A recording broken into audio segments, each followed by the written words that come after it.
கார்த்திக் தீபா சீரியலில் இப்போ ஒரு சூப்பரான ப்ரோமோ வந்திருக்குன்னே சொல்லலாம். அதுக்கு முன்னாடி வீடியோ பிடிச்சிருக்குண்ணா லைக் பண்ணிட்டு பார்த்து சப்போர்ட் பண்ணுங்கள் ஃப்ரெண்ட்ஸ். இந்த பக்கம் கார்த்தி வந்து ரம்யா தனியாக வந்து ஒரு இடத்துக்கு வர சொல்லி இப்போ பார்த்து பேசுகிறாங்க. அந்த சமயத்தில் ரம்யா உங்ககிட்ட நான் ஒரு முக்கியமான ஒரு விஷயம் கேட்கணும். நீங்கள் எதுக்காக வந்து அந்த சாமியார்கிட்ட போனீங்க அப்படின்னோடனே, நீங்கள் என்ன இப்படி கேட்குறீங்க? எனக்கு ஒன்றும் புரியல கார்த்தி. எனக்கு நான் என்னமோ அவளை வந்து அழைச்சிட்டு போன மாதிரி சொல்கிறீங்க.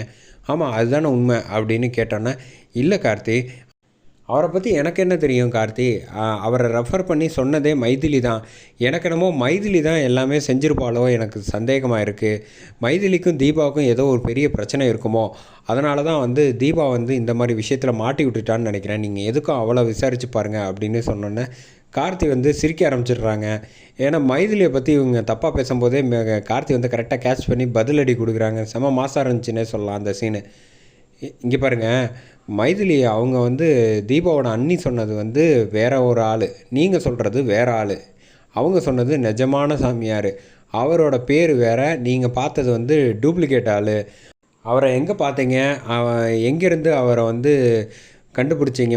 இடத்துல பார்த்தீங்க, அதெல்லாம் கரெக்டாக சொல்லுங்கள் அப்படின்னு சொன்னோன்னே, இந்த பக்கம் இல்லை கார்த்தி, அவர் கரெக்டான ஆள் மாதிரி தான் தெரிஞ்சிச்சு அப்படின்னோடனே, எனக்கு எல்லா விஷயங்களும் தெரியும் அப்படின்னு கார்த்தி ஒரு வார்த்தை விட்டோன்னே, இந்த பக்கம் இந்த ரம்யா திருட்டு மொழி முழிக்கிறாங்க. என்ன இப்படி சொல்கிறாப்புல அப்படின்னு யோசிக்கிறப்ப, கார்த்திக் வந்து எல்லா விஷயங்களும் வந்து ஒவ்வொன்றா கண்டுபிடிச்சிட்டு வரான். இப்போ வந்து நம்ம சேகரை வந்து எப்படியாவது காப்பாற்றிடணும்.